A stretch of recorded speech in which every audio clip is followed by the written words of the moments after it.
Grand Rising, let's have a little chat, shall we? Let's have a little occult chat. This is your host, The Occult View. I haven't been too long woke up. Well, I woke up kind of early. It's 4:54 in the morning, and I'm listening to one of my favorite songs. There's a song called Love is Stronger Than Pride, and that is the name of a song by Sade. I know some of you young people may not know who Sade is, but she's absolutely one of the best. I want to say one of the best singers in the world. Um, and that is one of my favorite songs. Love is Stronger Than Pride. Go listen to it and you'll find out why it is so spiritual. And you know, Sade has an ability. She's a Capricorn, shadow side Cancer, so I can understand. But I think she pulls mainly from Cancer because her energy is very fluid and watery. You know what I mean? It just flows so smoothly. So she pulls mainly from the Cancer, her shadow side, her shadow self. And her words, and you can tell she's a witch. She's a powerful witch, and you can tell because of the effect that she has on you when she sings. When I listen to her music, it brings a certain calmness to me. You know, Cancers have that ability naturally, anyway. But I really like that song, Love is Stronger Than Pride. And I like that saying also that love is stronger than pride, or at least it should be. And I think I might title this video, Love is Stronger Than Pride. But let's have a conversation about some things.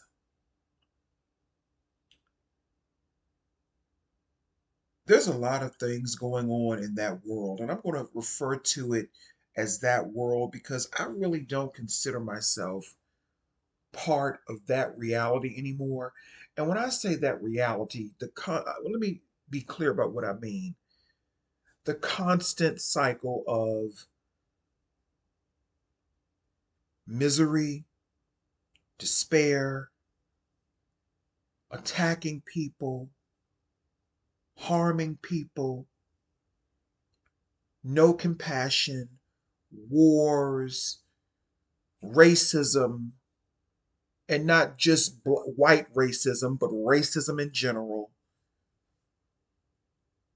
degradation, poverty, sadness, no consciousness, no wisdom. That is what that reality over there is based on that we're going to talk about. So I really don't consider myself part of that world anymore. And truth be told, I don't think I've ever been part of that world. That's probably why I never really fit in with that world. When I tried to find jobs in that world, could not find it. They wouldn't hire me. Even though I was qualified, overly qualified, they wouldn't hire me. Even though I did not have a criminal record, even though I did everything that they said to do, go to high school, get a high school diploma, then they changed the game. Oh, you have to have a college degree in order to do this and that now. I did everything, so I had to retreat and I had to find my own way and cut out my own road to and find a way to make my own money. And that is why I am self-employed now. And I have my own hustle and do what I do. And I can set my own hours. I don't have to depend on anybody. I can do what I do.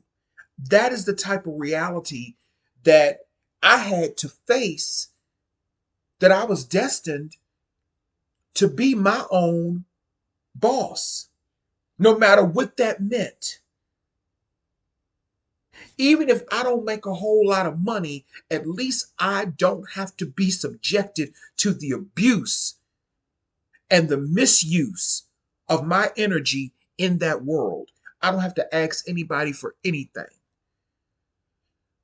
And I'm not saying that to brag, but I'm just saying that to make a point. I've never fit in with that world. That is why I don't get along with most people that are in it. Well, first of all, most people that are in it, they're religion. I should have added religion to that list. You know, religion, which really has distorted a lot of people's mental and spiritual for the worse.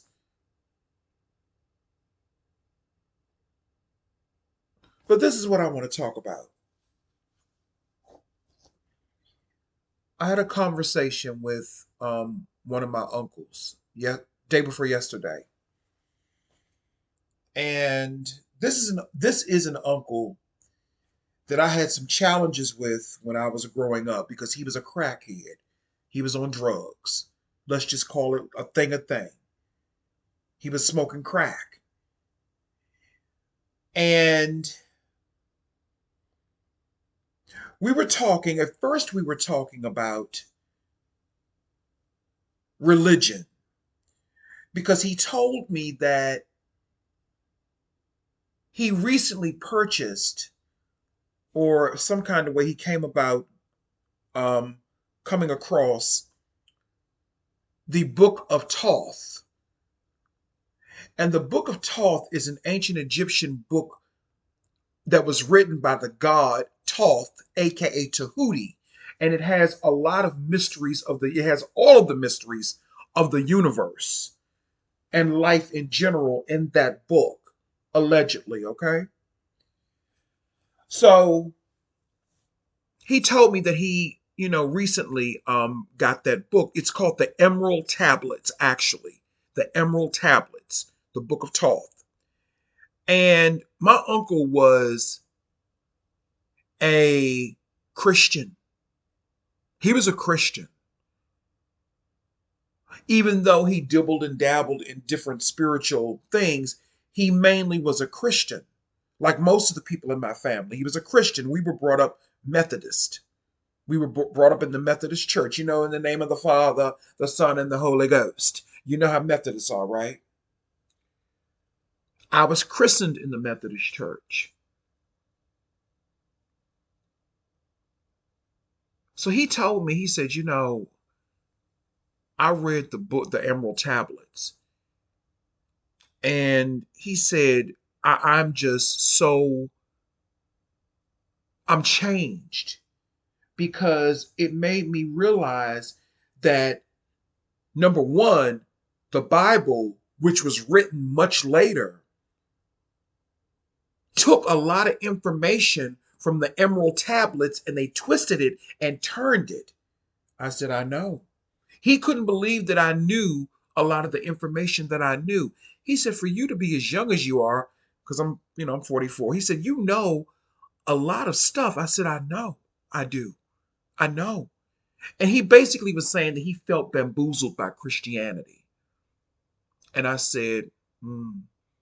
I told him, I said, I don't talk much about it with the family. I said, but I don't, I have not been a practicing Christian for many, many, many years. For many, many, many, many, many years, I have not been a practicing Christian because I know better. And he just kept saying how he felt bamboozled, basically, and how we've been lied to by mainstream Christianity and religion in an attempt to keep us spiritually enslaved to them. To them. And I told him, I said, you're right. You're absolutely right. So he was telling me how when he was reading the Emerald Tablets, the Book of Thoth or Tahuti, that he was just blown away by the information that was in it because it was information that was also in the Bible, but it was twisted. And the Emerald Tablets existed long before the Bible did. And I said, you're right. Then we went on to talk about he and our relationship growing up when he was on drugs. And this is where the conversation gets a little bit interesting. I was telling him about how I was having a lot of challenges growing up as a teenager, especially when I was in high school, because I was a little shy and quiet.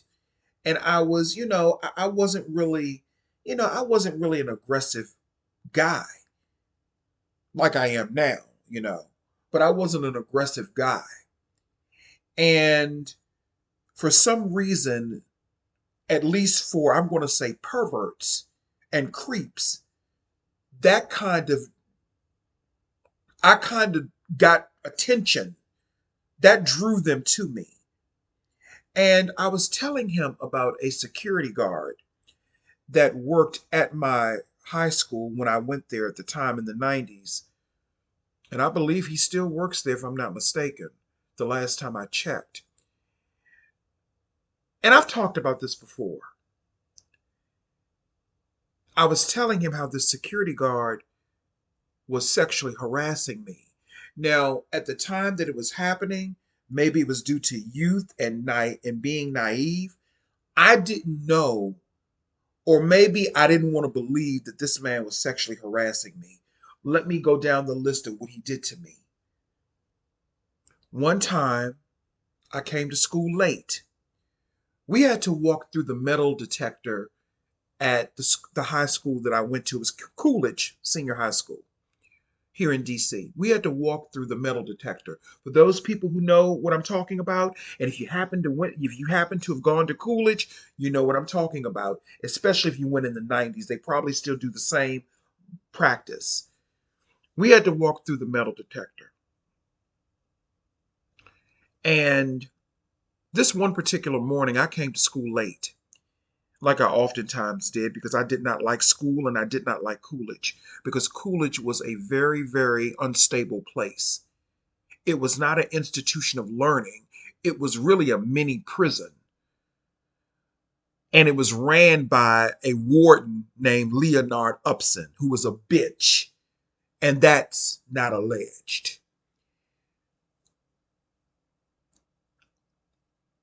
This morning I came to school kind of late. I went to go through the metal detector like, we always did when we came to school. And mind you, we could not even come in the front door.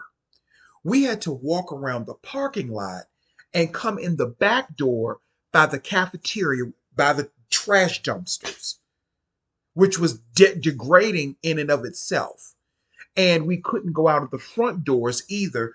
And black people think that that's normal. Well, that's how a lot of schools are, but that's not right. That's not right, because that's implanting a subconscious imprint or a subconscious thought that you are not worthy. See, they knew what they were doing. But I came in that morning and I went to go to walk through the metal detector. He's standing there arrogant like he always was. You can't just walk up in here like that. I got to search you. I said, well, I'm walking through the metal detector. The metal detector's not working. I said, okay. So he began to feel me on my legs and my buttocks, my butt. I didn't think anything of it at the time. But it wasn't until lunchtime when me and my friends got together and I explained to them what happened. I said, that fucking Brian, call his name Brian, he is so fucking pressed. I can't stand him. And they was like, what are you talking about, Seer? I said, well, the metal detector wasn't working this morning and he had to search me. And they all looked at me and said, everybody looked at me and said, what? They said the metal detector was working when we came in this morning. I said, what? Like that. But it still didn't dawn on me that this man was sexually harassing me. Another incident, I was in the hallway cutting class, trying to find a way to, I was trying to find a door to get out of that school. Because if I went through the front door and somebody saw me, I would have got suspended. But sometimes they would leave the side door open, and you could push the door open and leave out. And one day he caught me in the hallway and escorted me up to the vice principal's office. And as I was walking up the steps, he smacked me on my butt. He didn't grab it and feel it. He smacked me on my butt. Now, again, it's still not dawning on me that this is sexual harassment. But it took somebody telling me, it actually took a woman telling me years later. Or was it a guy? No, I think it was a woman. May have been a guy too, I don't remember. But it took people telling me in general years later that that was sexual harassment. And I tried to make up every excuse in the book, like, well, no, because he's not gay. I don't think he's bi, because he even has sex with women. You know, I never had sex with him, of course. I didn't want him. It wasn't that he wasn't physically appealing. He was really an attractive man. He was really nice looking, to be honest with you. But that's not the point. And then he was low key stalking me. Because one time he told me when I came to school, I came to school. One day I didn't come into school. One day I didn't go to school. I was at home helping my great grandmother who I lived with. She and I went to the laundromat. We walked and I had the push cart. Now, unbeknownst to me, he was watching me. He was watching me. And he had the unmitigated gall to tell me when I went back to school the next day, I saw you with an older woman and you were pushing a push cart.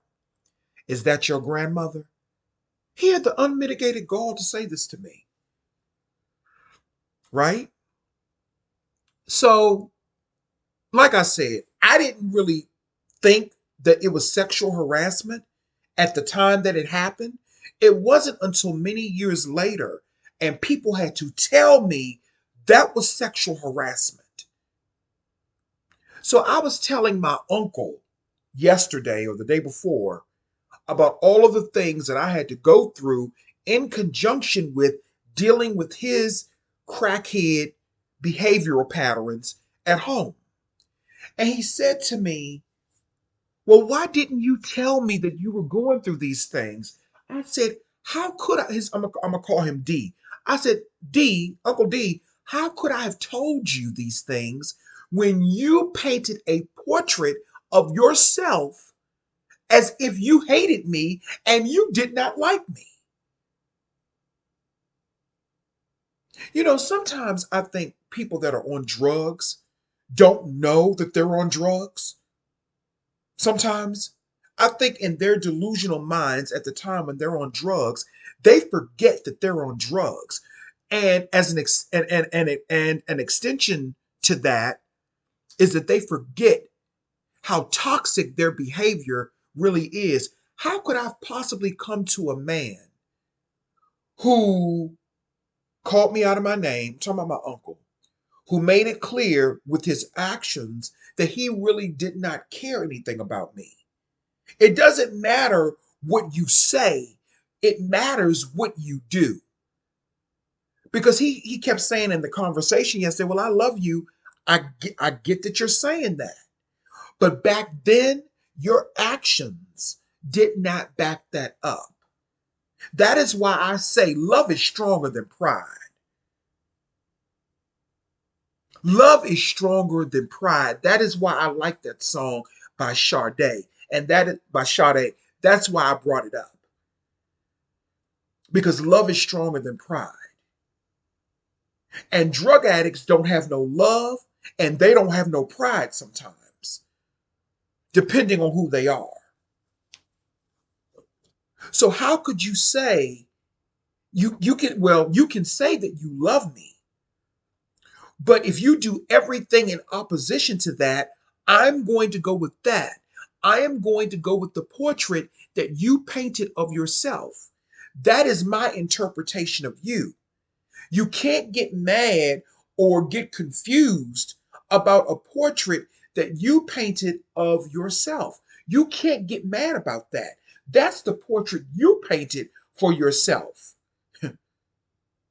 And I noticed that a lot of black men do that. I noticed that. You paint a lot of black people do that in general, not just black men. But I'm talking about a black man right now. You paint a portrait of yourself for the world to see. You take on those characteristics, and then you want to come back and say, well, that wasn't really me. Well, then who was it then? Maybe you were influenced by the drugs, but that was you. That was you. That was you. Nobody else. That was you and your behavior. So when I say that love is stronger than pride, that is what I mean. Because love doesn't know any pride, especially when you love yourself. And the one thing that people, no matter what has happened to me in my life, no one has ever been able to take away the love that I have for myself, even at my lowest point. Even if I'm down in the gutter with the rats, most of the people that have tried to do harmful things to me, if I'm down in the gutter with the rats, I would still be looking down on them, on those people, like the people at that Calvin Coolidge senior high school. They were some horrible people, from the students to the faculty. And I went through a lot. I told my uncle I went through a lot. It wasn't just the security guard sexually harassing me, it was male students sexually harassing me too. Because I had I was on the chunky side, so I had a fat, as they call it, a bubble butt. I remember one time I was I was working, Marion Barry had the summer job thing in DC. And just so happens I got a summer job at my school because I wasn't doing so well in school. So they had a perfect idea. Come to summer school and we will pay you some money. So there were these three other guys that went to my school named Larry, Eric, and Tyrone. I think his nickname was Ty though. And they were also going to the the program to make money and everything. They were very negative. Oh, this is some bullshit. You know how niggas are, some bullshit. You getting paid a couple of dollars, but because it wasn't anything illegal, like they were known to do, it wasn't anything illegal. They probably not even alive now. I don't know, but because it wasn't anything illegal, right? Because it wasn't anything illegal, they had a problem with it because that particular school, Coolidge, and probably other DC public schools too, they catered to criminals like them because all of them had been in the penal system. One day after, the program was over and I was walking home, minding my business, they were all sitting in a car. And back in the day, black people used to have a little bit more pride. Because remember, love is stronger than pride, right? Black people had a little bit more pride. Because all pride is not bad.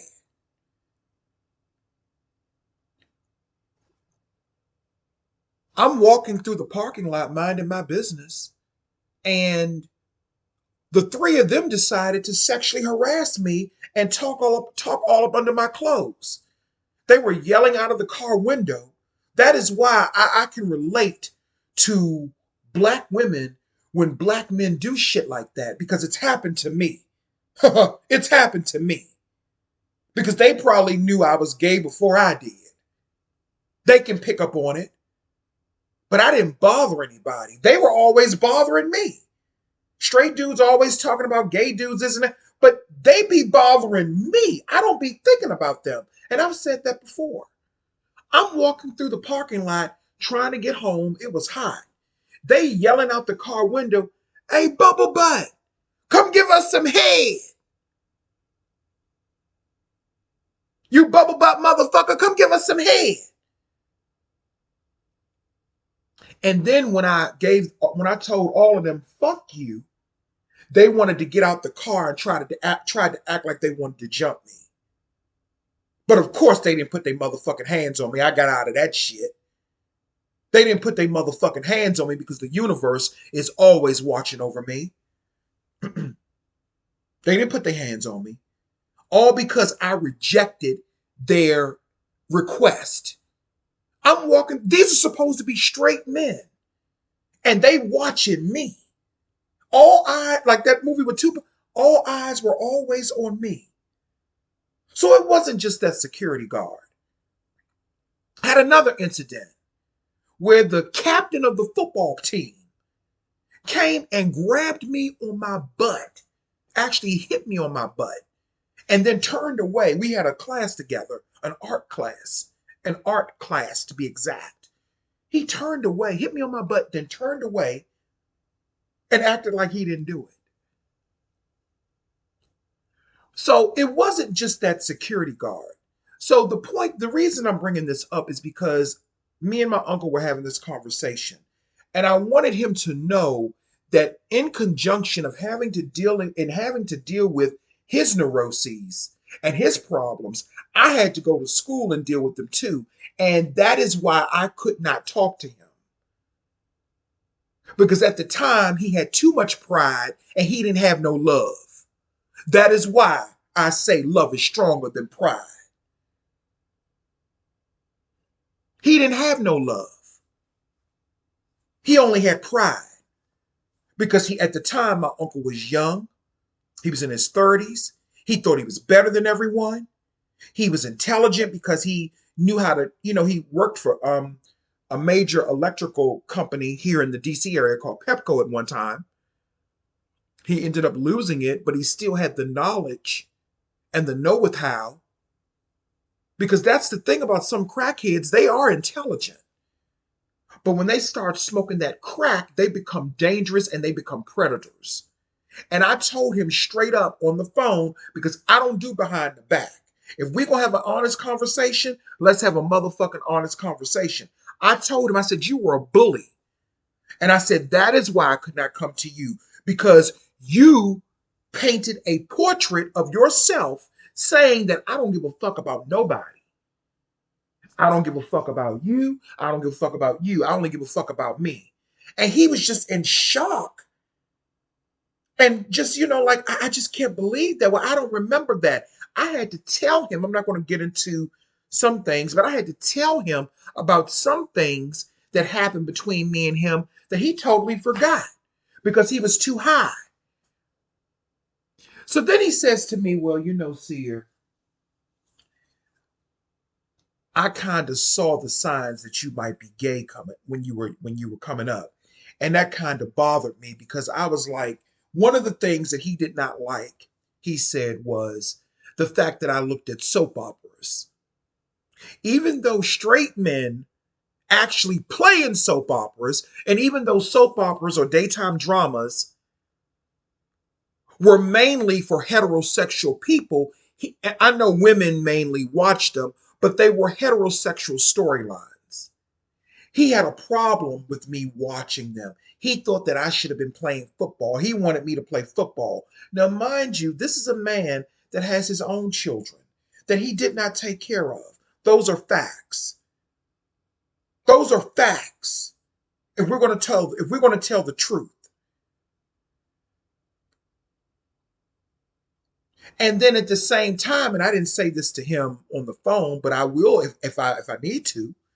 At the same time, while he was so focused on my sexual orientation, he was covering up his own homosexuality because, quiet as it's kept, he's bisexual. He just didn't think people knew it. He was getting mad at me for looking at soap operas, but he was secretly watching gay porn. And the reason that I know that is because I used to go into his stuff, like a lot of nephews do to their uncles, and find pornographic movies of gay sex. But you're mad at me because I like soap operas, which is a forum for daytime. That's a daytime drama, not a forum, but that's a daytime drama. That's a daytime drama where people can enjoy themselves. It doesn't matter what orientation that you are. I know it's mainly catered to women, but straight men, and I said that to him on the phone. I said, you do know that straight men act in daytime drama, right? You do know that. While you were sitting up looking at gay porn, but you were getting mad at me and trying to find ways to trigger me about my sexual orientation while trying to cover up your own. Make it make sense. But again, this is what a lot of black men do because they don't have no love. All they have is pride. Because remember, love is supposed to be stronger than pride, right? But this is the type of world that we live in.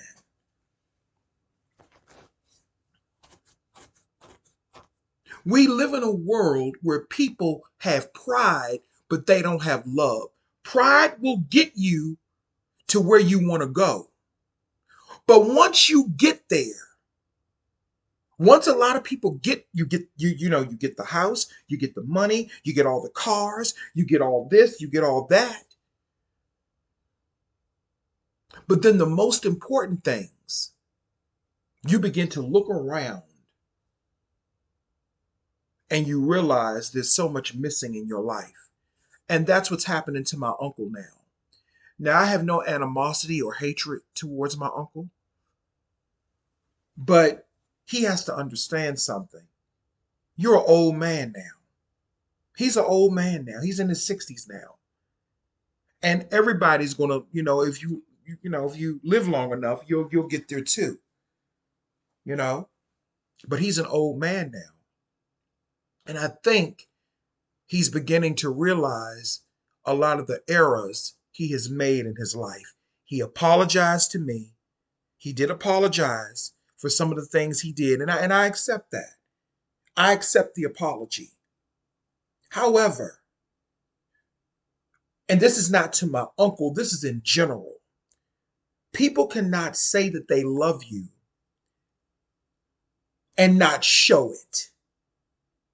And that is a serious problem in our culture as a human community, as a human culture. We say we love people, but we do everything in opposition to that. Okay, you say you love me, but you're calling me horrible names. You're degrading me. You're mistreating me. That's not love, that's pride. Because love is stronger than pride. If there's something that I'm doing in my life that you don't agree with, then you just don't fucking agree with it. You just don't agree with it. But I understood where my uncle was coming from because the time that he grew up in, homosexuality was not really accepted. But how can you sit up and talk about you felt like I was going to be gay and you wanted to break me out of that, but you were looking at gay porn in secret? Crack is a powerful drug, isn't it? And I'm not angry, I'm full of passion because I like to tell my story because maybe that will help somebody else. Maybe that will help a younger person who may be going through what I went through. Because, see, we didn't have YouTube back then in the 1980s. We didn't have that. We didn't have all of these gadgets and different opportunities and different, you know, ways of communication with each other. So I was trapped in my own personal hell when I was growing up as a teenager. And not once through any of that did I consider unaliving myself at all. Not at all. Not at all. I went through a lot as a teenager, and I'm still here to talk about it. And I can pat myself on the back. And I went through all of that primarily by myself. I've been taking care of myself since I was 16 years old. I've had an adult life. Well, actually, I've been really taking care of myself since I was probably around 14 years old. I've been an adult because, see, young black men have to grow up quicker a lot of times. Our families treat us like we're adults when we're 12 and 13 years old, and that's not right. And they probably do that to women too, to young black girls too, more than likely. And that's not right. I really didn't have a childhood because I was so busy trying to take care of myself.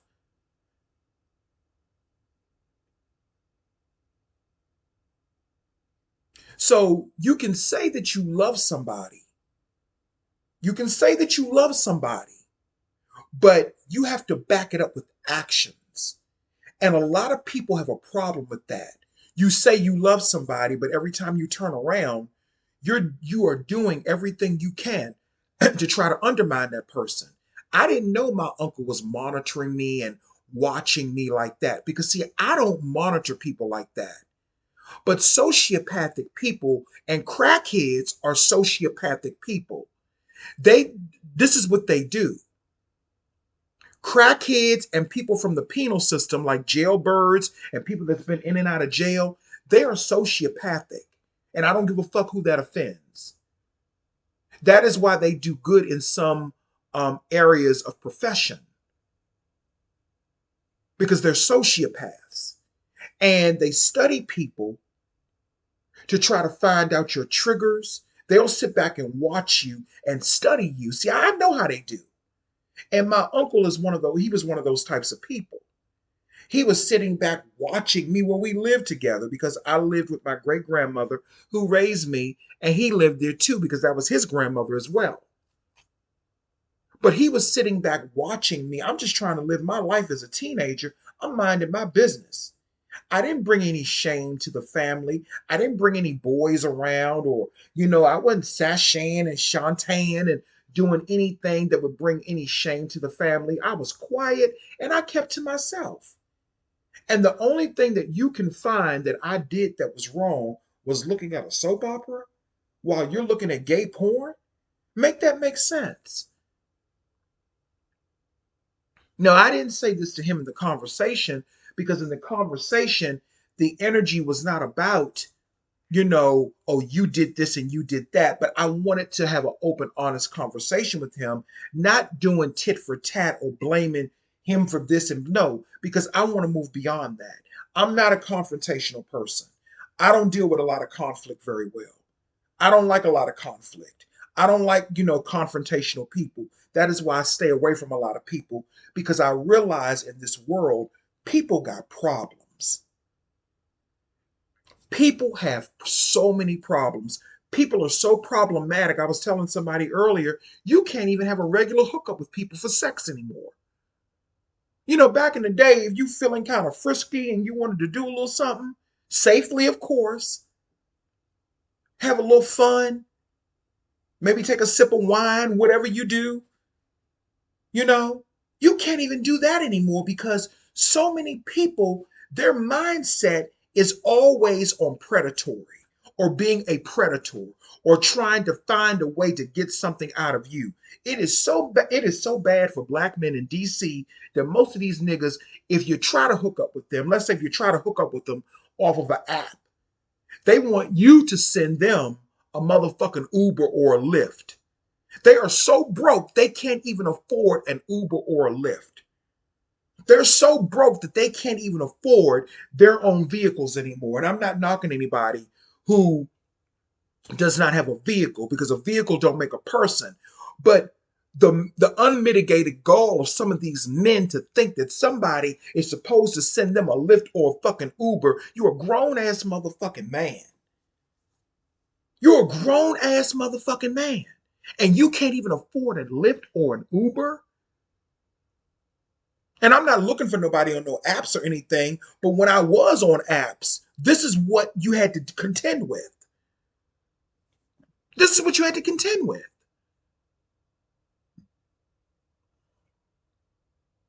I want to say in the past, before my friend came to stay with me,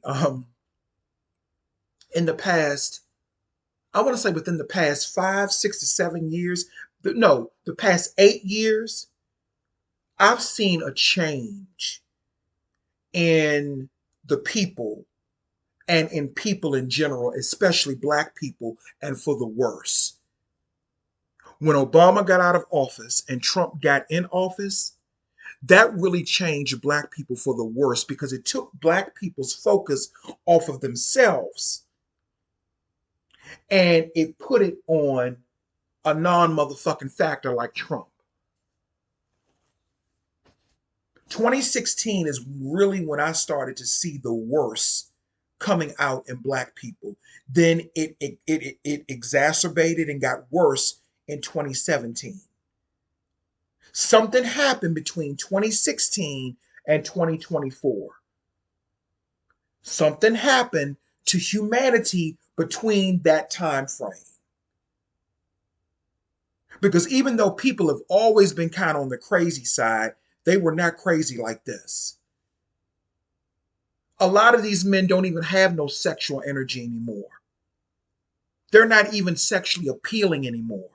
That is why you see Odell Beckham and Trey Songz and Justin Bieber up in the club with Justin Bieber on his knees giving Odell Beckham fellatio. And for those people in the back who don't know what fellatio is, that means he was sucking his dick.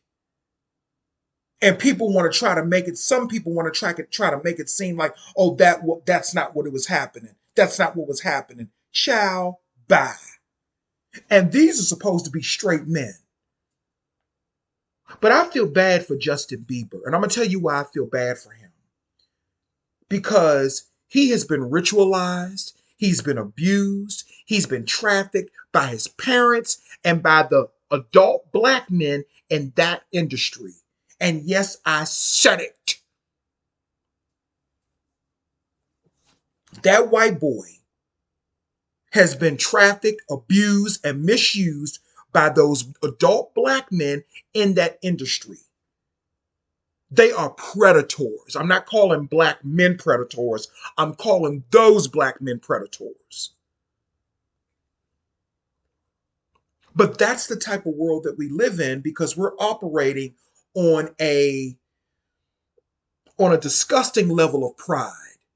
Because I think pride can be high level or it can be low level. And we're not me, but I'm saying we, just, in general, people are operating on a lower level of pride. Having pride in yourself should not be at the expense of someone else's consciousness. Because love is supposed to be stronger than pride. But how about love and pride are actually supposed to go together? Because you're supposed to love yourself enough to have some form of pride. If they want to get down and do what they do, Odell Beckham and Justin Bieber and Tracy, if they want to do that, why are you in a public club doing something like that where someone is recording it? Why are you doing that? That's because they don't have any pride and they don't have any love in themselves. And a lot of people follow that frequency in the world today.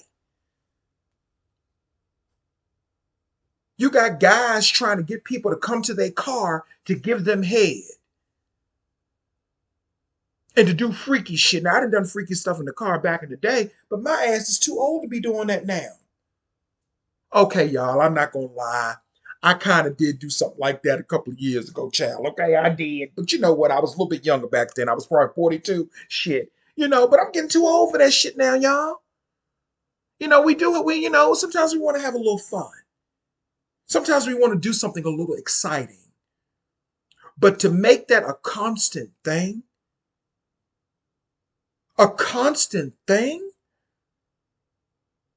everybody takes a walk on the wild side every now and then, and nobody should be shamed for that. See, I put out my own tea. I don't let nobody put out my tea. I put out my own tea. And either you're going to drink it, or you're going to pour it down the drain, or you ain't going to drink it at all. Whatever you want to do. But I put out my own tea. But I feel bad for Justin Bieber. I feel bad for him. He has had grown men sexualizing him the same way I did when I was coming up. And my uncle again was saying, well, I wish you would have told, because here's the kicker, y'all. This is what I didn't mention earlier. The security guard that was sexually harassing me, I sent my uncle his picture from because because he's on this security guard is on Facebook. I sent my uncle his picture, and my uncle knows him. He said, I wish you would have told me that when that happened. He said, I don't know why nobody never told me anything in the family. I said, Uncle D, the reason nobody told you anything is because you were too self-absorbed and you were too involved in your drug addiction. How can anybody have a conversation with you? So again, you cannot paint a portrait of yourself and then get mad because people treat you based upon that portrait. You can't do it. If you don't like the reflection that you see in the mirror, whose fault is that? If you don't like the reflection that you see in the mirror, that's not my fault. You created that image of yourself. I'm not talking about people lying on people and slandering people. No, I'm talking about people who create a portrait of themselves. And I'm talking about my uncle. And then you don't like what people see. And then you want to say, well, I love you. But all of your actions have been in opposition to that. So even though he apologized and everything, mm, I still kind of give him the side eye, just to be honest with you. Because homophobic people normally don't change. They will change the game that they play, but they normally don't change who they are. They'll just change no, let me rephrase that. They will change the rules of the game that they play, but they normally don't change who they are. Why all of a sudden now you want to be so close to me? Because you older now and you want somebody around you and you're looking for company and all that. I'm sorry, that's not my ministry. Because he invited me to something that he wants to have, or some crab feast or something like that. I listen, black people in these crab feasts and cookouts and all that bullshit. I'm not into none of that shit. I'm not into it. I'm not into sitting around a bunch of cackling people. I'm not into that. I'm simply just not. I am a homebody. I like staying in my own house. If I want to get me some crabs, which I don't eat crabs like that. Maybe once in a blue moon, but I'm not a big crab lover like that. I do like crab cakes, but I don't like opening up crabs and all that. And I just, I don't eat a lot of seafood. Number one, seafood has a lot of cholesterol in it. I do like it, but I don't eat a lot of it because it's not that great for you. I'm a chicken and turkey person. And maybe sometimes some beef every now and then. But other than that, I just wanted to come through and tell people that story because there are a lot of teenagers who probably are going through what I went through in the 90s. And how I got through all that, it was nothing but the grace of the universe and the grace of the real God. Not the God of the Bible, but the real God. Because there's no way I got through all that, didn't get on any drugs. See, they never commended me for anything that was good. I didn't get on any drugs. I didn't drink at an early age. And if there was a candidate to be on drugs and to be an early alcoholic, it was me. It was me. I had every right to be on it. But I never indulged in that because I'm a strong person and I have a strong mind. And you know, a lot of black people, they don't like black people with strong minds. They like weak people. They claim they like strong black people, but the very things, and I've said this before, the very things that people claim they love about you are the very things that they really hate about you. And black people don't like seeing black people survive and do well. They sit back and look like, well, how he get through all that? What makes him so special? But then they'll come and smile and grin up in your motherfucking face like they your best motherfucking friend. And I know a lot of people may not like me saying that, but I don't give a fuck. I'm gonna say what the fuck I want to. I'm telling the truth. And there is no filter in telling the truth. This is my experience. And you can't infiltrate and manipulate my experience. That is why I don't allow comments on my videos. I don't need any good comments and I don't need any bad ones because this is my experience and nobody's going to take that away from me. My channel is a dictatorship, it's not a democracy. You know what I'm saying? So, in order to keep it cute, in order to keep it cute, I keep the comments closed because there's no debating over here. Ain't nobody debating me on shit. Debating is for stupid people because you're not going to change my point of view and I'm not going to change yours. Conversations, okay. What the fuck we're debating for? We're not running for public office. That's for people running for public office.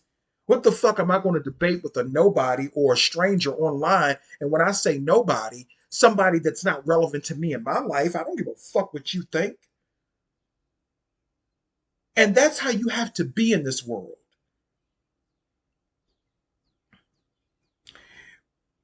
You know what? It's almost like the Fool tarot card. And I heard somebody else say this too. You have to play the fool sometimes because the fool a lot of times wins. And I don't mean the fool in the context of being stupid and making stupid decisions. What I mean is being in a position of, oh, I don't know, and learning from that aspect and not letting your enemies know everything that you know. Play dumb. You feel what I'm saying? Because the fool is going to win in the long run. That's just my personal, opinion. I understand that. But we live and as I stated the other day, we live in a very angry, predatory world. That world over there is very angry and it's very predatory and it is very hard. I know that there are good people in the world, but it is very hard sometimes to really find good people. It's really hard to find good people, especially when you have institutions like YouTube and other social media institutions that promote all of that promote the worst qualities in humanity, the lowest forms of human depravity. That is what they promote. Before there was YouTube, there was Calvin Coolidge Senior High School. That was my YouTube back in the day, before there was a YouTube. Because that particular high school promoted the worst forms of human depravity as well. And they did not make any of those guys and gals, but mainly the guys that went there that were horrible troublemakers and criminals, they didn't make them, They did not hold them accountable because they felt like some of them were intelligent, but they weren't using their intelligence the right way. It's the same thing with the revolutionary energy that the ancestors have taken back from black people. You know why black people are getting their asses whooped by every other race now? Because when the ancestors gave you that revolutionary energy, which was what people would call the thug energy, not to be used for criminal activity, but to be used to protect black women and black children against injustice and against trafficking. When the ancestors gave you that, you black men, you took that energy and you turned it against your own people. You became drug dealers. You became murderers against your own people. You begin to spill your own people's bloodline. I mean, your own people's blood. But don't nobody want to talk about that, right? We don't want to have those types of conversations, right? Because that's too much like right. So the ancestors took that revolutionary energy back from you. And now the Latinos and the Mexicans are stepping in and they're swallowing up that energy. You know why? Because they're living right. They take care of their families. 10 of them can live in a house. And I don't mean this to be derogatory. 10 of them can live in a house and get along. Two of us can live in a motherfucking 6-bedroom house and we at each other's fucking throat. We don't even have to live with each other and we don't get along with each other. A man and a woman having a relationship and the dude acting like a motherfucking maniac or vice versa. We don't even get along with each other as black people. And you think the ancestors are going to keep blessing you? No. The ancestors said, okay, so you don't want to do what you don't want to use this gift that we gave you the way that you're supposed to use it. We're going to take it back. And whomever wants to use it, even if it's against you, whomever wants to use it the proper way, that's who we gonna ride with. So don't get mad at Latinos and Mexicans for using some of our ancestral energies, because when we were using it right at first, but then we started using it the wrong way because we stopped having love and we started having more pride. And we forgot that love was stronger than pride. Anyway, this is the occult view. I just wanted to come through and just have a little chat this morning. Just a little chat. You all have a good weekend. I'm going to have a good weekend. Yeah, that's all I have to say. Thank you.